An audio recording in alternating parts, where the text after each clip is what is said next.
Before I start ranting about this movie, I would like to ask you a question. What kind of movie do you like to watch? If I'm not wrong, most of the people will say that the movie that resonates with their choice is something that they like to watch, or the movie that is content driven. And if you agree with me on this one point, then tell me this one thing. Why the fuck are the theaters empty for Top Gun Maverick? Why? When I went out to watch this movie with my friend a few days ago, there were 3 more people in the theater apart from us, and out of which 2 were there just because they were fan of Tom Cruise. They had no fucking clue that this movie is the sequel to 1986 Top Gun. Which brings me to the next part. In India, we tend to intellectualize on what the fuck we want and why this fucking movie is not good enough and why people are not coming to theaters to watch this movie, giving shitty fucking non-based reason to justify that this movie is not good enough. Well, up to a certain extent, I agree to that statement. Agar northern cinema की बात करें तो he's just producing shit ton of crap over and over again, except of 2-3 movies here and there. But when a good movie comes out, do we give it the support that it deserves? If you said yes, then your bitch ass was lying. If I put aside the franchise-based Hollywood movies like Marvel, DC, Mission Impossible franchise, Harry Potter franchise, Christopher Nolan movies, Fast and Furious franchise, and somewhat Jurassic World movies, a little bird's crash if you will,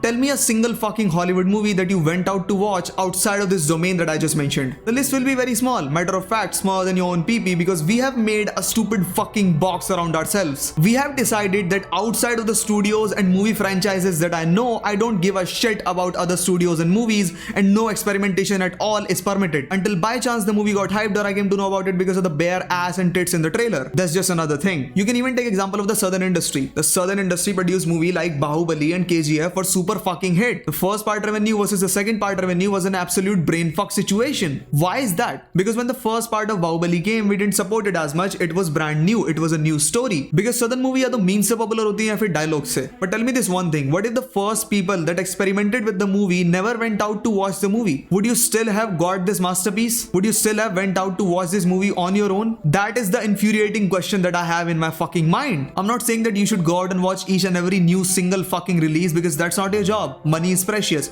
But the least you can do is give the movie a chance by reading the reviews from the reviewer that you give a fuck about. At least give the movie a chance, because the more you watch different movies, the wider your perspective will become and the more you will push forward the industry to reach your expectation, give you what you want them to deliver. Enough of this bullshit. Let's talk about Top Gun and Top Gun Maverick. To give you a gist of the story, Top Gun is a place where best naval aviators are trained to become the best of the best naval aviators. In the first part, Maverick came to Top Gun as a student, and in the second part as an instructor, or you can say as a captain. Both the movies have a generic and simple to understand story, but as I said in my earlier videos that it's not the story, it's the presentation of the story. And they did a hell of a fucking job with the presentation of the story in both the movies. The first Top Gun movie was a joyride into the world of naval aviators. The young students competing against each other to become the best of the best. The rush, the air combat scenes, which looks far ahead of their fucking time if you ask me. And believe me when I say this, the soundtrack of this movie was orchestra and rock pissing into my fucking ears. It was on the spot. Everything was in right amount if you ask me for a commercial movie, except of this one part, which is the emotion part. The emotion part was there in the first movie, but it could have been shown in more depth. The other important aspect of the first and the second part both is that they give time to the side characters rather than just focusing the camera on the protagonist's shiny naked body all the time. The second Top Gun movie, Top Gun Maverick, is just 10 times of first Top Gun movie. It is really rare to find movies that have a second part which is better than their first part, but Top Gun nailed that aspect. First things first, the air combat scenes that you're gonna watch in the second part are just absolute fucking masterpiece. The climax is so damn good that it'll keep you on the edge of the seat for the entire duration. They have given a nice and proper timing for the climax, not rushing it. If you want more, you will get more. The emotion part that was lacking in the first part is absolutely on point in this one. They have used the soundtrack from the first movie, and it's kind of strange for the people that have watched the first part because it gives you the feeling of youth and nostalgia at the same time. Maverick Style remains intact in this movie. Matter of fact, there is a scene where he is removed from his team as an instructor, so he makes a comeback. He goes full rookie mode, breaking every single fucking regulation that there is. It's like spit in the fucking faces of the old hags, perfectly shot, perfectly placed. The only underwhelming aspect of this movie was the love angle. It's just not fucking needed at all. The story does not need it. It's just some boring ass bar shots leading to nothing again and again. It's painful to watch. Whenever the time is given to the love angle, it sets a low tone of the movie, which actually is a good fucking pacing for the next high tone shot. There are actually many nostalgic moments in this movie from the first part. The starting sequence, the ending sequence, all the characters adding up to give us an awesome fucking shot. So yeah, it is important to watch the first part before you go on ahead and watch the second part. And the fuckers who are thinking that they'll wait for this movie to get released on the OTT platforms, listen to me shithead. Unless you have millions dripping down your father's ballsack to afford a theater at home,